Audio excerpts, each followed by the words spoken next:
Welcome everybody to the Level Up Consulting Group Perkins Coie webinar, Break It Down, Prioritize the CPRA Preparations. My name is Dave Cohen. I'm a senior manager here at the Level Up Consulting Group, and I'll be your host for today's program. We'll be getting started with the presentation in just a minute, but before we do, I'd like to share a few program details with you. For those of you wondering about getting a copy of the slide presentation you're about to see, we'll be sending out a follow-up email soon with both a copy of the slides and a link to view a recording of this program. Also, we'd like this to be an interactive event, so please feel free to post your questions at any time in the question and answer panel at the bottom of your screen. We'll be taking the questions both throughout the presentation and during a dedicated few minutes toward the end of the program as appropriate. And with that, let's move on. I'd like to introduce today's expert panelists. Dominique Shelton-Leipzig is known for asking deep questions that provoke transformative answers. As the chair of Perkins Coie's Global Data Innovation Team and co-chair of Perkins Coie's AdTech Privacy and Data Management practice, Dominique focuses on privacy, data strategy, leveraging data, and avoiding litigation, which she knows a lot about because she was a litigator for 22 years and has been counseling for another 9. So when you need an expert, you want the person who wrote the book. Dominique's landmark book on the CCPA is about to publish a new edition, which we'll hear more about shortly, Dominique. And she pioneered the concept of data as a pre-tangible asset in what she calls our post-data world. Dominique also represented the California Chamber of Commerce in a 6-week-long negotiation with Alistair McTaggart, his lawyer James Harrison, his consultant, former FTC technologist Ashkan Soltani, and Senators Hertzberg regarding the CCPA 2.0, and many of the business-friendly terms were obtained through those negotiations. She's trained over 18,000 professionals on the CCPA, is a member of the IAPP board, and a leading advocate for data ethics. Her commitment to active integrity extends to all her work, which is why we are especially happy that Dominique is with us today to join this panel. Welcome, Dominique. Thank you. And joining Dominique on the panel today, Eric Dietrich is the Managing Director of the Level Up Consulting Group with overall responsibilities for developing and maintaining client relationships, bringing unique service offerings to market, and achieving Level Up strategic goals. Eric has been providing consulting services for nearly 20 years to large and small public and private companies across a broad spectrum of industries. His areas of expertise include privacy, data governance, cybersecurity, and risk management. Eric focuses on leveraging his years of experience working across technologies, risk management frameworks, regulatory and industry standards to guide clients on managing risks in an efficient and scalable manner. Formerly, he oversaw a team of nearly 200 employees providing consulting services focused on privacy, cybersecurity, data governance, and audit. Eric, thanks for making some time for the event today. And with that, let's go ahead and get started. So what we're going to cover today, we're going to start with a legal overview and talk about the significant changes the CPRA brings to the existing CCPA requirements. We're then going to touch on the important milestones you're going to want to pay attention to in the upcoming year with regards to when the CPRA, how it develops, and when it's, importantly, when significant times happen when it's going to go into force. Then we're also going to get practical. We're going to talk about what it means to you as a business owner, somebody working on a privacy team. What are your peers saying out there? What are they doing to prepare for the obligations, which, as we all know, are going to happen in just about a year?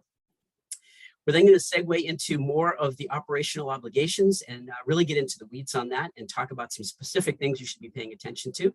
And again, we welcome your questions throughout the program. And we're also going to leave some time toward the end to have a panel discussion and take your questions as well. So with that, let me go ahead and start and toss it over to you, Dominique, to talk about the legal overview. Awesome. Well, thank you so much, Dave, for that great introduction and just setting up the issues.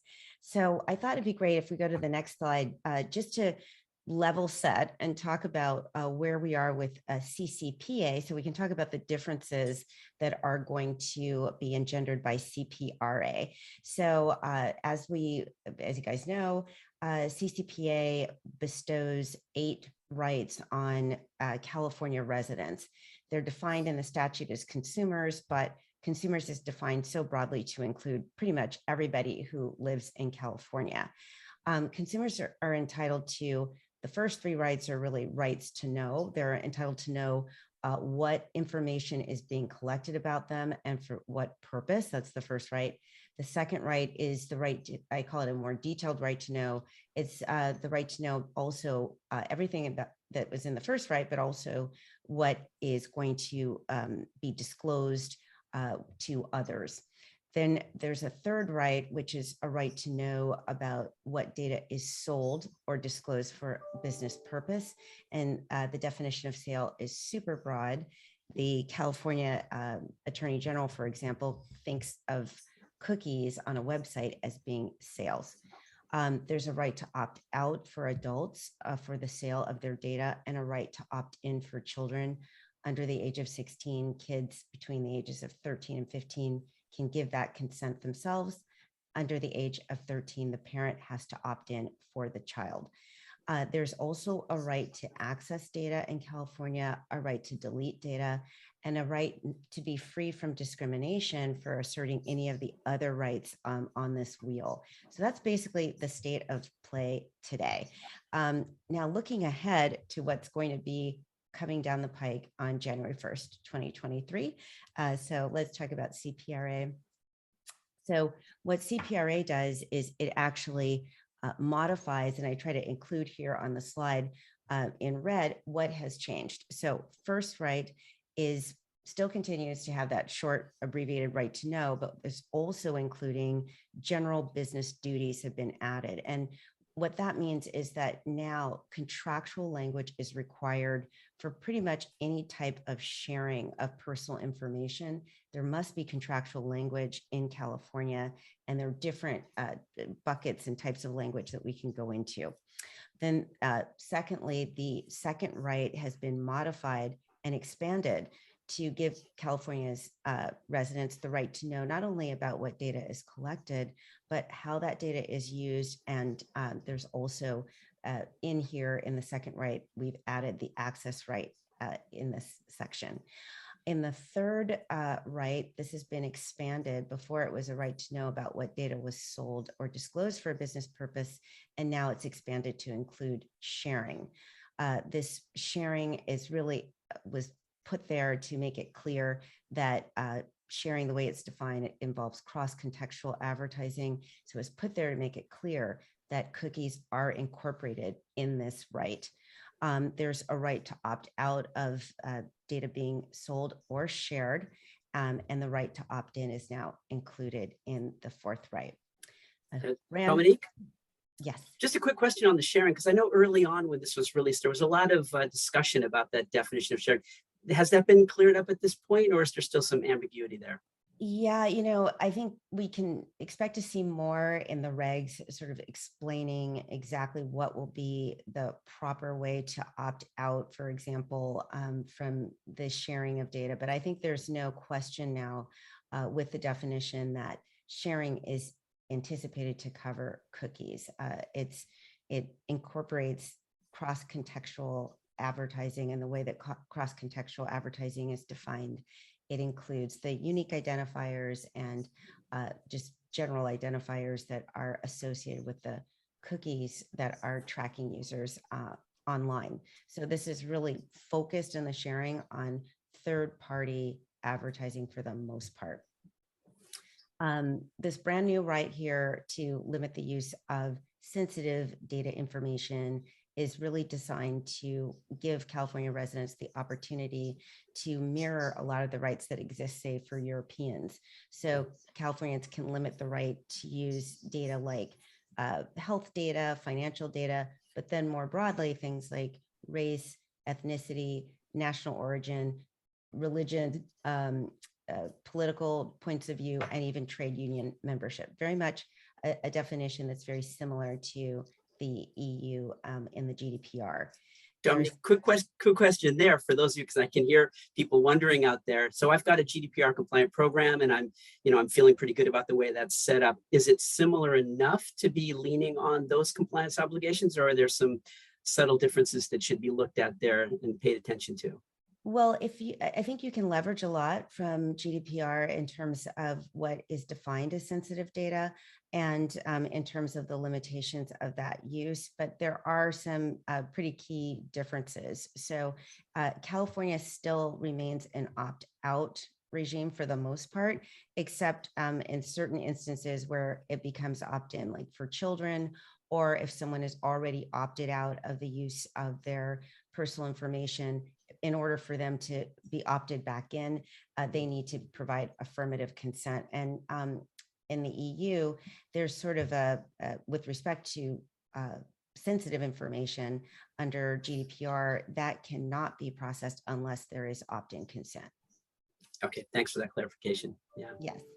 And then there's a right to correct data, which is very, correct personal information that is collected. This is very similar to the European right of correction, the deletion right. And then we just changed the eighth right, the terminology, rather than calling it the right to be free of discrimination. It's more accurately renamed as the right of no retaliation for asserting any of the other rights on the wheel. So that's what it is now. I think the big takeaways here are on this other slide.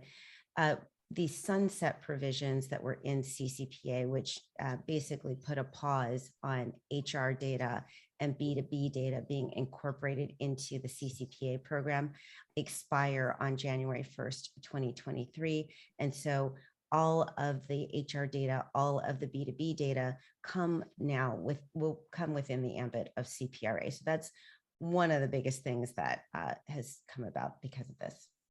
Yeah, before we move on, Dominique, that's terrific. So that's one thing, and we'll get into that a little bit later. I think that's a big kind of a red flag for folks, is that that new personal information is going to come into scope. So there are some obligations right there. I want to just go back quickly to this definition of sale, because I think there's some probably worth digging in there a little bit too. There was talk early on too, when this was announced, that it doesn't necessarily mean sale in terms of a monetary exchange, right? So can you talk a little bit about that subtlety and what constitutes a sale of personal information here? Yes, I'm happy to. So, when we think of a sale anyplace else but in California, you think about a monetary exchange. The way sale is defined in the statute, and I want to just direct everyone to 1798.140, where there's definitions for pretty much everything that's used in the statute, both in the existing CCPA, and that will also be true in CPRA with even more definitions than before. But sale is defined as making personal information available for valuable consideration. So that is a very broad definition, and are currently under CCPA. There was a lot of debate for a long time within the business community and consumer groups with differing points of view about whether things like third-party cookies, where you have digital advertising or tracking being employed, whether that would come under the definition of sale. And the AG's office, I will just say, from enforcement actions through these notice of violation letters that started going out really in bulk last July, made it really clear that they consider third-party cookies to be sales. So there's just, this is something we had sort of guessed at and thought would be the case, but once the enforcement action started happening, and that's publicly available on the AG's website, when it did a report in July about its enforcement actions, you can read there that the AG's office is enforcing sales to include cookies. But CPRA, remember, was drafted in 2019. And at that time, there was heavy debate in the business community and resistance to that idea that cookies were sales. And so the sharing language was added to make it clear that the opt-out would apply to cookies. Okay, thanks for that. That's great. You're welcome. Do we want to move on and talk about some of the key dates here? Sure, let's do that. So Dave put this great slide together to really just outline the roadmap from here to get to CPRA. So you must, after this point, after January 1st, 2022, this is really the time where you really need to pay attention, because CPRA can go back a year prior. So this is just really important to start really thinking about your program starting today. July 1st, we're expecting that we will have drafts of the regs. It's provided in the legislation that there should be drafts of the regs coming out from the new California Privacy Protection Agency. And I neglected to mention that one of the biggest things that comes out of CPRA is that we now will have the first of its kind dedicated agency to privacy protection in California. And this is the first one in the United States. And they will be coming out with the regs on July 1st, 2022. And then Dominique? Yes. I'm sorry, just a quick question there in terms of clarification. What will the Attorney General's office in California be? Will they be involved in the rulemaking at all as well, or is that strictly within the CPPA? It's strictly within the CPPA, the agency at this juncture. However, the California AG's office has already gone through a very detailed rulemaking process in connection with CCPA. And so I fully expect that the agency will be, in fact, some of the questions in the open hearings that were posed by some of the agency members like Lydia De La Torre and others were, how much can they piggyback off of what was already done by the AG's office? So I think there's going to be a lot of cross-pollination and perhaps reuse of some of the prior regs that were developed by the AG's office. But keep in mind that the AG's office was developing regs, and it took months and months and a lot of, hundreds of pages of comments and feedback and hearings to develop, but they were only covering 7 categories. This time around, the agency is responsible for developing regs in 22 different categories. And I must say, when we were negotiating this on behalf of the California Chamber with Alistair McTaggart and Ashkin, when he was acting as Alistair's consultant, and Senator Hertzberg, I will say this, everything that was the most difficult, the hard points, the things where we couldn't agree on, we just put those into the regs, category of 1798.185 for the agency to help hash out what those regs would be. So expect some of the, sort of juicier issues to come out in the regs. And then July 1st here, January 1st, 2023 is the implementation date, and July 1st, 2023 is when the enforcement can begin by the agency. But I will point out that the Cal AG will be able to pursue litigation activity. They're not limited to July 1st, 2023. They can pursue litigation activity just as they're doing now. So, yeah. Terrific.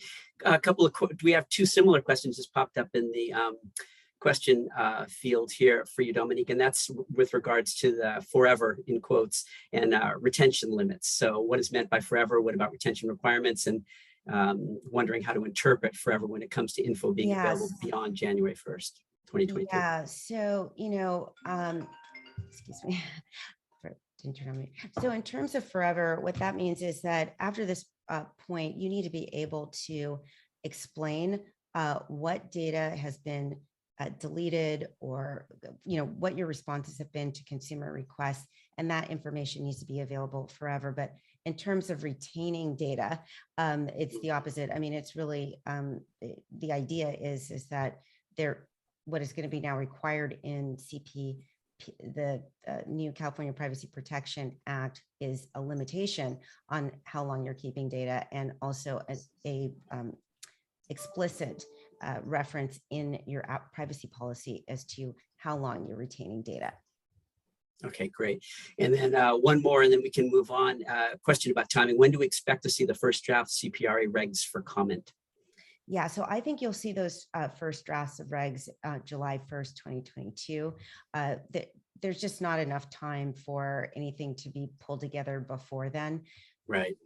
Be involved, and this is a perfect opportunity for companies and listeners such as yourselves to be involved in the rulemaking. Check out the California Privacy Protection Agency's website. You can get on their lists for. We'll post that link in the chat for people so they can go directly there. Yeah. Exactly. And there's already been one call for comments, which passed already last year, but there will be further opportunities to comment on the regs. Great. Thanks. Okay, All so right. should we go to the next slide and just talk about some of the things that the companies that I'm hearing from are focusing on right now? So first is figuring out who in the company is going to be responsible for privacy. And that who can be a group, it could be a task force, it could be one person, but just figuring out who is going to be responsible for privacy and engaging internally as well as with your customers on this topic. Identifying the legal requirements and looking at the delta between how your organization is handling data and what is going to be required by the California Privacy Protection Act. Looking at high risk processing, so conducting impact assessments for processing that is sensitive, and that is that definition of sensitive data that's in the new statute.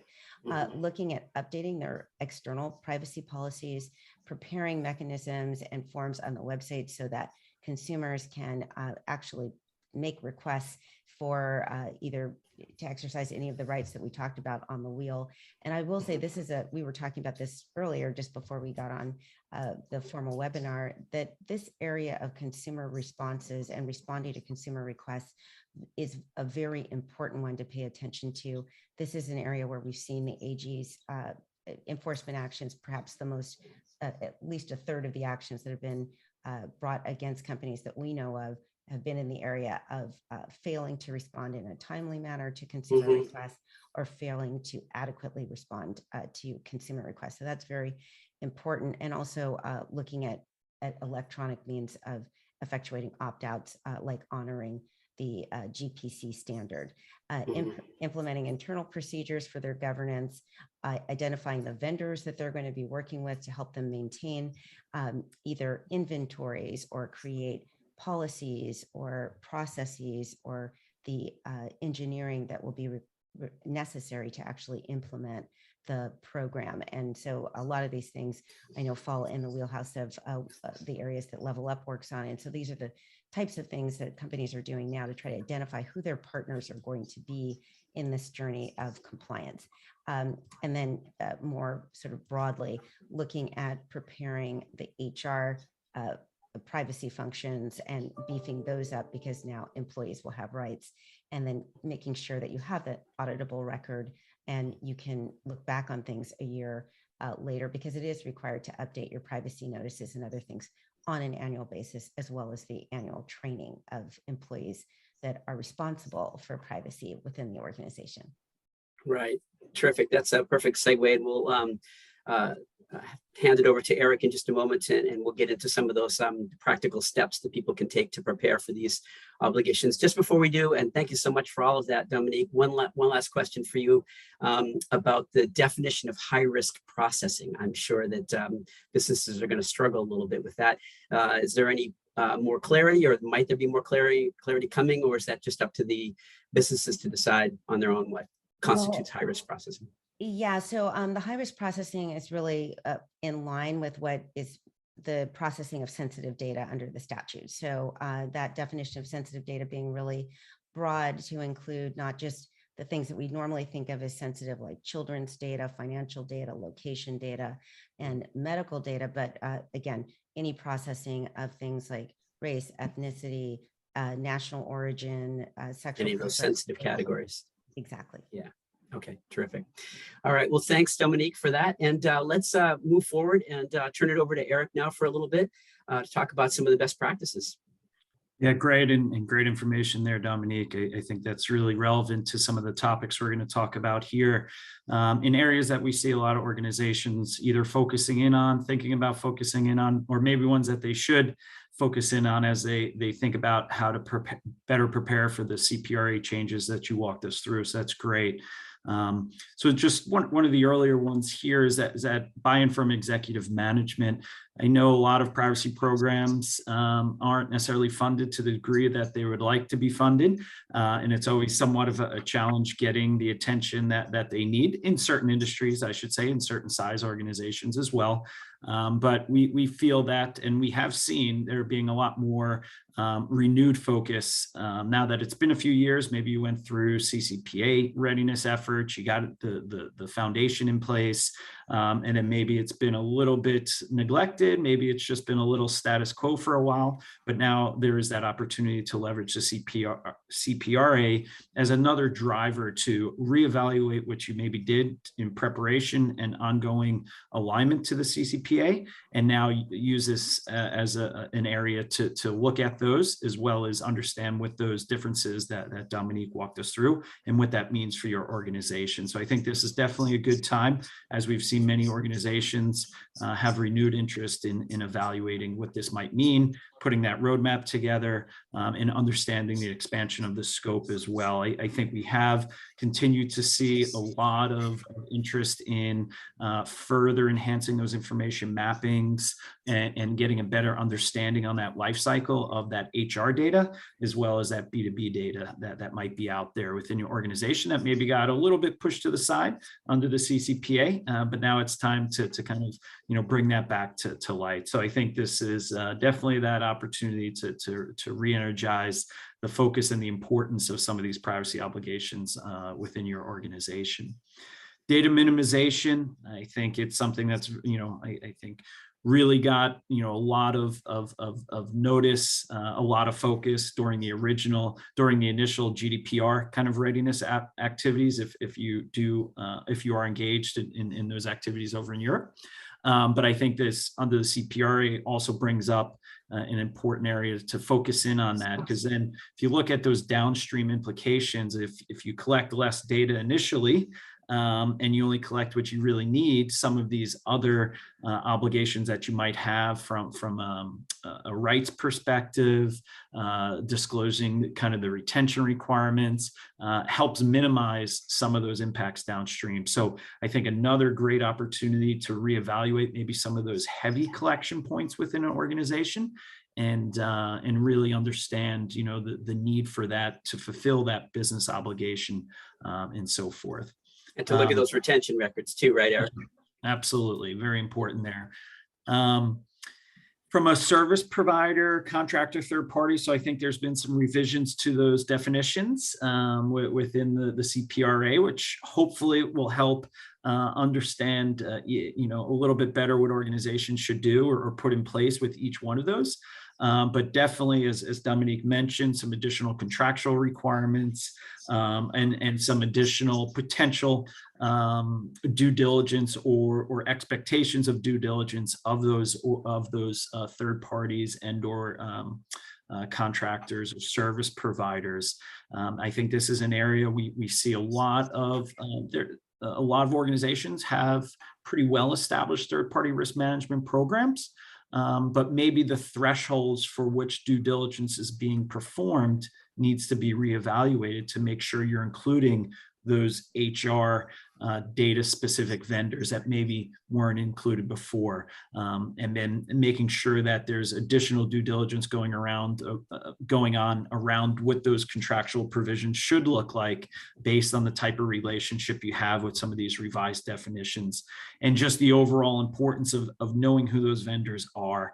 And that really comes back to the foundational item that we continue to see organizations struggle with, and there's no easy solution for a good information map of all the personal information you have, whether it's B2B, direct consumer data, other metadata that you're collecting from mobile devices and so forth, or that HR data. But the importance of having those and using them as reference points to substantiate why you're doing certain privacy activities internally is key. And I believe Dominique also mentioned the importance of doing PIAs, those privacy impact assessments, and having those, and understanding where that data is within your organization, where it's going and how it's being used, really then helps target those effective PIA programs. So just another area I know we didn't specifically call out here, but no is very important for the overall success of maintaining alignment here.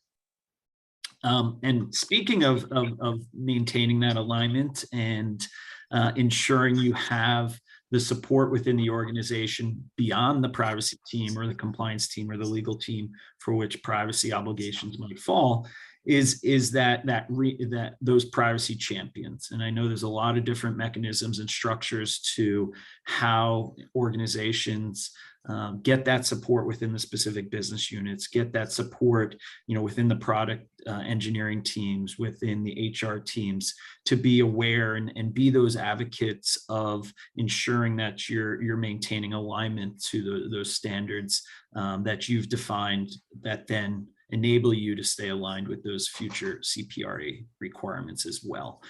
So very important to kind of maybe revisit that, maybe re-engage and get those privacy champions back up to speed on what's coming with the CPRA and what that might mean and where their support might be needed in this continued journey of further evaluating the privacy risk and then managing that privacy risk on a go forward basis as well. I mentioned a little bit about the importance of doing those PIAs and building those PIA kind of gates or trigger points within the organization. I think that's something we've actually seen a lot more interest just in the last 6 months or so of organizations saying, hey, we have a PIA program. It's pretty good, but we're not sure we're using it or effectively or all the times that we should be using it to evaluate privacy risk. So really working with the different teams to the functional teams within your organization to understand where there should be a gate put in. Maybe it's during your system development lifecycle. Maybe it's during the change management process. Maybe it's during the onboarding of a new product or service or vendor, or maybe multiple gates might be established to make sure that it's being triggered. Privacy risks is being considered at the right point, and then those privacy risks are being thought about, mitigated, and or at least understood prior to progressing further down the path of launching a new website, launching a new service, bringing on a new vendor. So it's still very important to the overall alignment of your or management of those risks and alignment to the standards of your program. And then just continuing to build those relationships with the different stakeholders, because there might be new stakeholders now involved with the expanded scope of what personal information is included, and making sure that fully understand when you might be getting those sensitive data types that Dominique was walking us through. So all very important things, and maybe even a little bit more engagement with your sales team, maybe because you're mainly a B2B type of business, and maybe the sales team only deals with business reps or contact information of business reps at other organizations, but maybe there's a need to be a renewed focus on that. So continuing to engage various stakeholders, maybe expanding the stakeholders that you need to engage with more is always a very important thing that we see going on, especially here in preparation where we are with the timeline and preparation for the CPRA. Yeah, so just to summarize and underscore that, Eric, one of the things that we've been seeing with our clients is that using these new CPRA requirements as a kind of a launching off place to reestablish those relationships, to get in touch with folks, and to look at how data is being collected, where it's being collected, how it's being documented, where the data flows are within the organization. As we've seen, it really just improves the efficiency of the privacy program, the efficiency and the effectiveness of the privacy program by using these almost as a trigger to reestablish those relationships, those connection points, look at those processes and procedures. So yeah, amongst stakeholders throughout the organization, up and down. Yeah, that's right. Yeah, absolutely. All right. Do we want to? Yeah, we'll talk a little bit more about kind of your data subject rights program or your consumer rights program, and really wanted to highlight this. Obviously, Dominique went through the wheel and identify those changes that are going to happen across the various different consumer rights that are granted under the CPRA. So definitely, I think that triggers the focus of why you need to reevaluate this program, understand how effective it's operating today. Because I will say, we across our, portfolio of clients or prospective clients that we're talking to, it varies still based on, the maturity of those programs or just the volume of requests that are coming in. So I always think, and we always scratch our heads a little bit when there's a pretty outward facing consumer related organization, maybe even in the Fortune 1000 or a very large enterprise. And maybe we're in there helping them operationalize this program a little bit or get it ready for the CPRA. And they tell us they get 2 or 3 requests a month, and they have millions and millions of customers. You always got to scratch your head and say, is everything getting funneled through the correct channels? Are there other stakeholders responding to those that maybe shouldn't be responding to? And then there's the other extreme where we have some companies that say, they're getting 10 to 15,000 requests. And those are more limited, I would say 10 to 15,000 requests on any given year in the last couple of years. And then we scratch our heads as well and say, hey, is there something going on with your privacy practices or your business or your marketing activities that are leading to all of these type of data request or consumer rights requests that are coming in? So I think where your volume is and doing some analysis of those metrics, especially in preparation for what the CPRA might bring, including the expansion of moving into employment data and moving into B2B data, I think it's very important to understand where those requests are coming today. What's the nature of those requests? Is it a deletion request? Is it an access request? Is it more of just an opt-out type of request for future marketing efforts?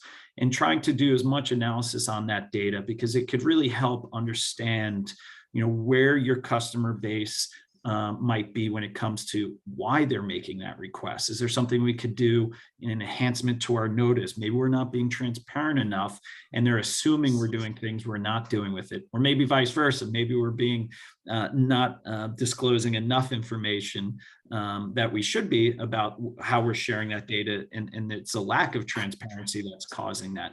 So a lot of different things that often we see organizations starting to do now, and we assist them do those, to look at those trends and then use those those metrics on a go forward basis too, to understand as things change in your business, is it also triggering the more requests or less requests to come in? So I know that's kind of in the middle there, but Dave, go ahead.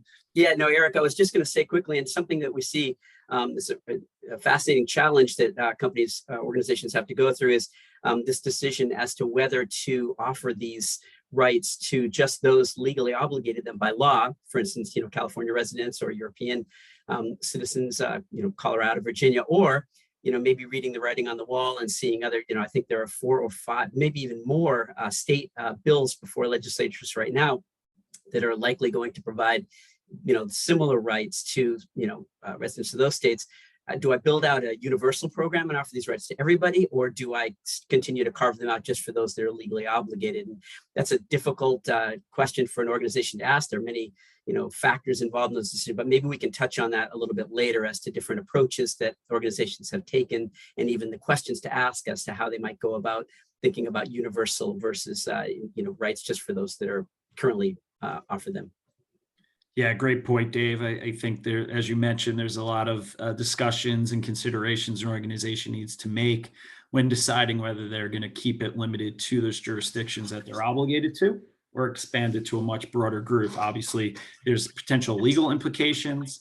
There's kind of just the perception from their consumer base on what that might mean to them, as well as kind of the overall culture or the stance that organization is going to take out there, and could they use that as a competitive advantage to a degree, to say, hey, we know we are only obligated to respond to those requests in certain jurisdictions, but you know what? We want to be as transparent as we can across, no matter what state or jurisdiction you live in, right? So as you mentioned, a lot of pros and cons that need to be considered before making that decision, but definitely something I think we hear our clients talking more and more about as they get ready for CPRA, as they get ready for Colorado, Virginia, and all those others that we know are just a matter of time before they come into play. But once again, not something you just say, yep, sounds good, and run with it. Definitely needs executive leaders, the legal involved, and so forth. So great point there, Dave. think just a few other items about these programs enabling consumers and so forth to execute their rights.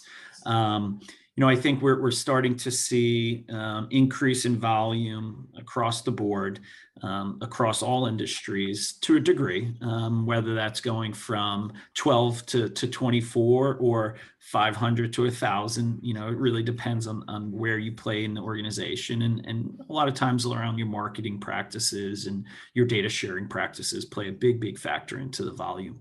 But I think, making sure that it's kind of reevaluate on potentially the impact of these expanded rights on that volume. And will you be able to handle that volume as you're currently staffed, whether it's more of a manual or automated process? I think you're at an advantage if you've potentially implemented the various technology solutions that exist out there to support either automating the workflow or support the automated data gathering and or deletion based on the maturity of your program. But definitely a time, I think, to reevaluate, the staffing and or the technology being used to support those rights and to support those expanded rights that are coming into play from the CPRA perspective.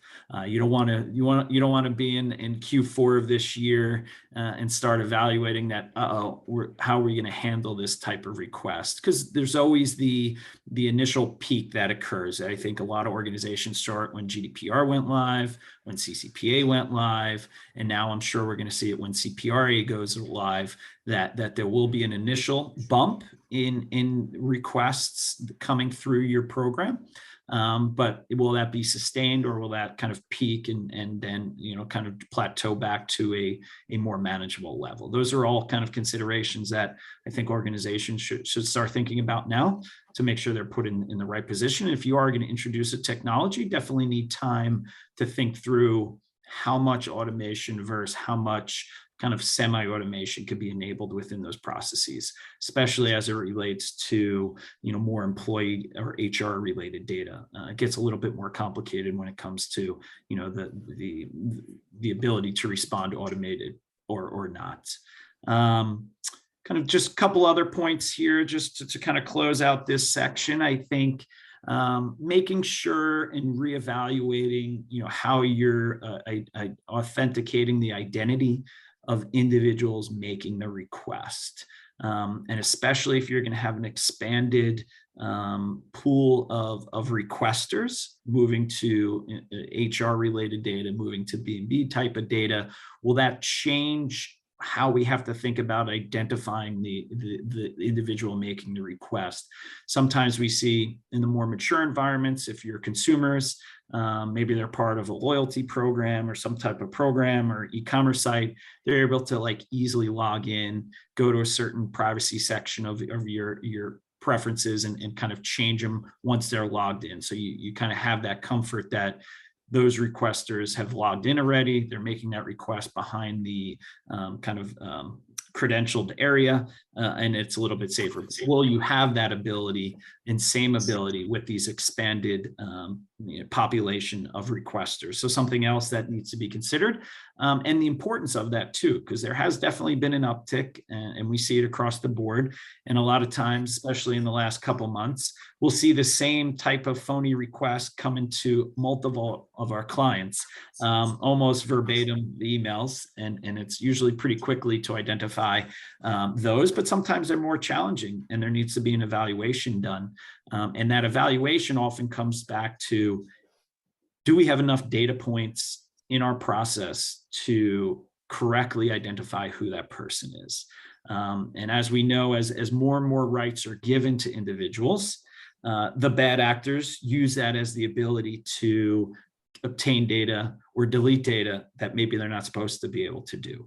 So think about it like that. There's always an opportunity for a bad actor when there's increased rights for all the good folks. So I think it'll be very.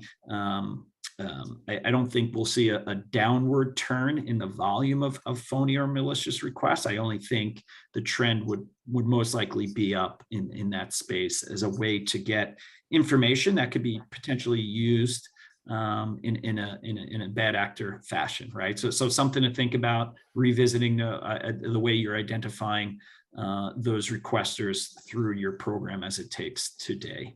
And Hey, yeah, Eric, go ahead, Dave. I think I I just covered wanted to, most of the points there.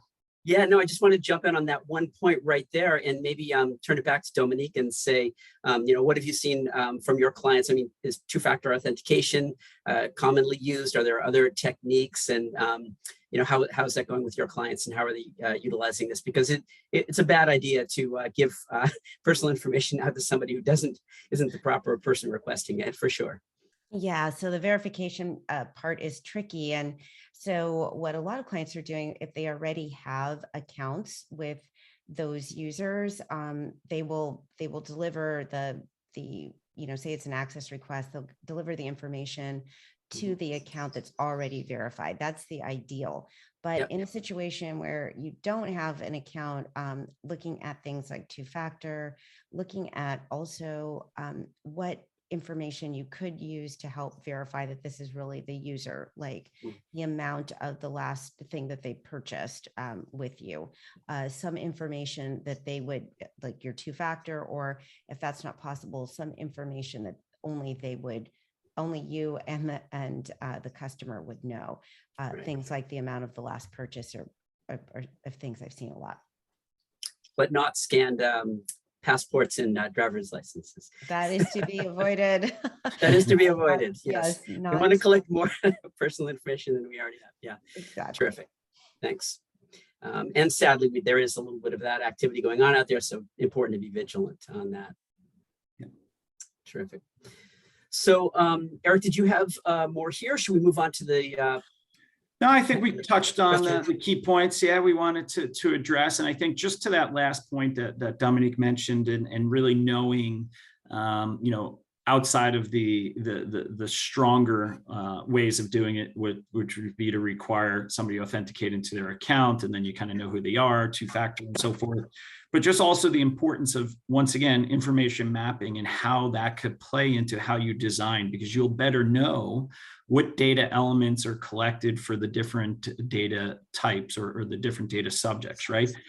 So if you know that, this individual came through this and bought this part, or we engage that consumer through this parts of the business, we know that certain data types are collected through those various channels, and you can better design your data subject rights programs based on the additional information you have on those specific data points that you could use as that secondary level of authentication. Hopefully things only you or that customer know. So just kind of tying back to the overall importance of those info maps and keeping those updated and reflective of the different categories of data that you might have at your organization. Terrific. Thanks, Eric. All right. Well, we have, as promised, left a little time toward the end of the program here to take audience questions. We do have a few that have come in here, so now is a good time, if you haven't already, if you have questions, to post them in the question and answer or the chat panel. And let me start with this one. Do B2B companies need to add the list of categories of personal information collected, like CCPA has required of B2C companies? Maybe Dominique, do you want to tackle that one? Yes, so they will need to provide those categories of information that are being collected, the retention periods for those categories, the purposes for the collection. Those are all going to be part of what needs to be included in the privacy notice for B2B as well as B2C collection. Okay, terrific. And on a related note, this requirement to list downstream vendors, there was some debate early on about whether that could be a static list, whether that needs to be an active list, and how that is done with downstream vendors that are processing for, using the GDPR language controllers. Is there any update here with the CPRA? Any changes from the CCPA requirements there? Yeah, so it is preferable for the cookie. Let me just speak about the ad tech part of things. What we've seen as a practical matter, it is preferable for your consent management platform to actually list out the cookies and giving the consumers the opportunity to opt out of those cookies that they don't want. Now, some have handled this through a dynamic list. Some have used vendors, there are so many consent management platforms out there that do provide those sort of plugins where consumers can just at the do not sell hyperlink get a list right there of all of the cookies that are on the site and opt out of them. There have been some,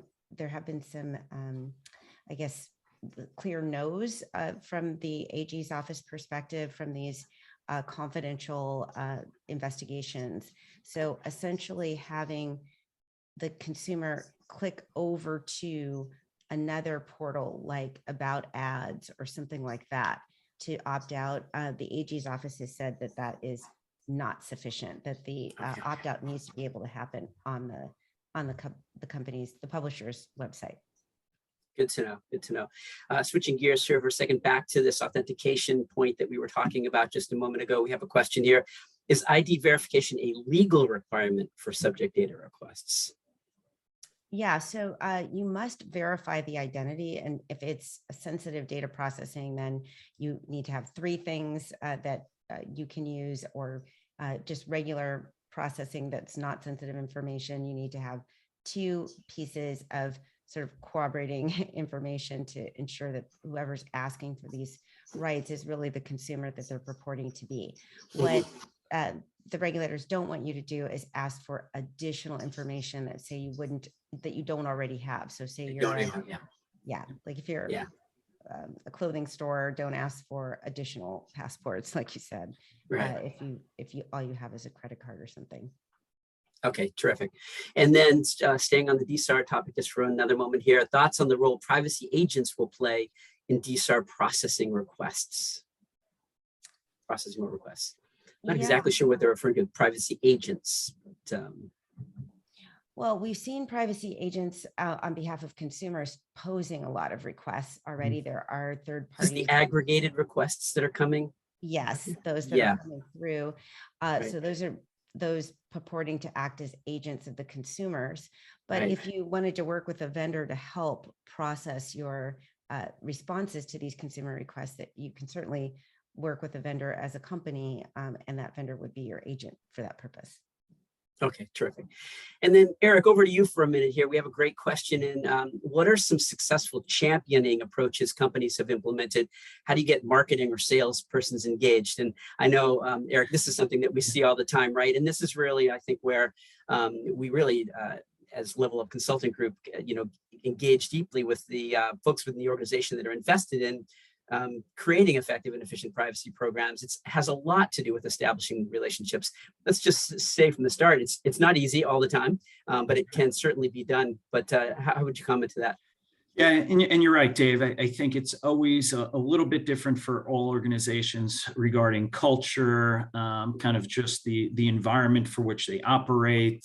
The different structure, whether it's more of a decentralized or more of a centralized, whether it's or group, whether domestically or globally, all play factors into how to really get to that successful kind of communication and championing of these privacy activities that you might need some of the more of the folks in the field or out there all the time. So I think, when it comes to marketing, I think there's a few different things that we've seen. So marketing, obviously you could put checks and kind of procedures around when marketing goes to engage a new agency. They're going to go engage a new marketing platform, to put certain kind of privacy checks in there to make sure that things are being considered early on in the process. And maybe, using those checkpoints as levers for privacy to get more engaged, or provide some guidance on, hey, why are you engaging that agency? What are we looking to do? Are we looking to, augment data sets we already have? Are we looking to get additional data? Are we really just using them to fill promotion or a marketing campaign, right? And all those factors. So if there are those kind of gates or checks put in the process, especially on the marketing side, we've seen them been pretty successful. And then on the sales side, I think there's definitely going to have to be further education around, the importance that, hey, personal information just isn't a social security number, your financial data, and your health data. It's very broad now. And we continue to hear that like, oh, I only have access to email addresses, contact information, basic demographic stuff. And I don't have to worry about that. Well, maybe you do. So that education part is usually a good facilitator of how to get them more engaged by just informing the folks that maybe aren't as used to, touching what they deem is that more highly sensitive personal data, but it does have implications for the overall organization when it comes to their privacy risk. So I think education, some type of procedures, some type of gate points that could be established have really helped, especially for those two groups. We've seen that done pretty successfully. Terrific, thanks. And then staying with you for a minute here, Eric, this is a great question. And not all organizations are lucky enough to have fully staffed privacy teams to handle and set up the operations to handle these DSARs. So we have a question here about if you're a little bit under-resourced. After data mapping is completed and setting up for B2B, what have you seen if there is a resource limitation done? If there's not a frontline department to search the access and deletion requests, what automated solution perhaps do you recommend to do this? Not all areas have something, like a customer support department. And without naming names, there are a number of different specific privacy platform tools out there. That's actually an exploding market in technology, is some software products to be able to help you with that. But how would you respond to that question, Eric, for smaller? Yeah, it's a tough one. Yeah, so it's definitely tough. And I think because there's kind of two sides to that. One, you don't want to, there is a time requirement, right? So you got that initial 45 days to respond. So you got to be somewhat cautious of not putting so much in a queue and then really nobody working that queue to address those requests as they come in. So I think, this comes back to the program design and making sure there's those channels are identified on where those requests could come in, whether it's via phone, email, chat, whatever it might be that your organization has. And then, defining that internal process. So understanding some organizations might be smaller. So maybe it's an email distribution list, is as simple as that. It's like privacy request at your company, right?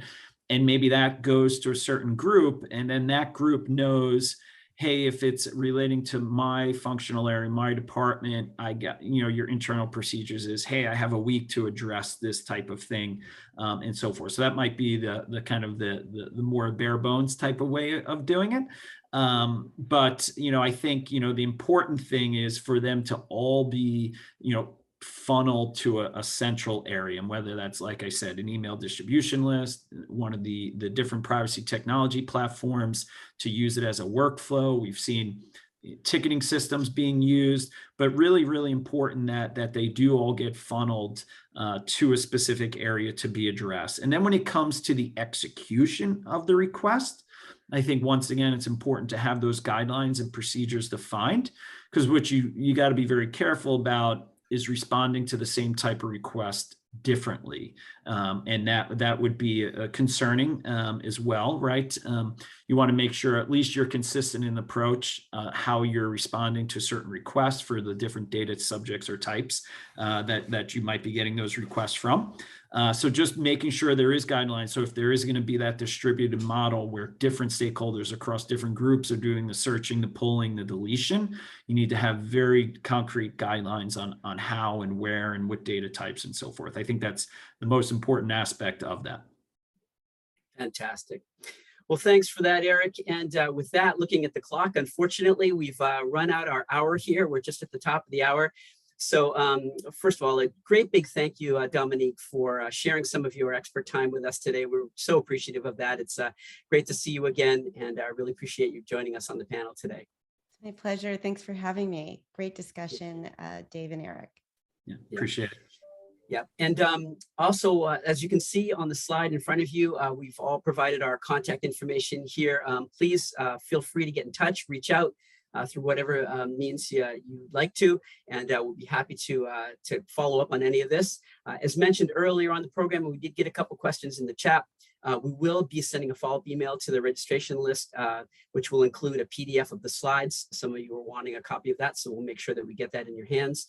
And Also, access to the recording of this program if you want to go back and review any of the points that we touched on, went into depth in a number of different topics. So please know that you'll be, keep an eye out for that. I'll come up from the Level Up Consulting Group email, and I'll provide you with those resources. So one last time, thanks Eric and Dominique for the time today. Really appreciate it. It was a great conversation. Thanks for all of you out there for joining us today. Hope to see you on another program in the near future. And with that, happy Data Privacy Day tomorrow, everybody. And we'll everybody have a great rest of the day. With that, I'll take us to a program close. Bye-bye.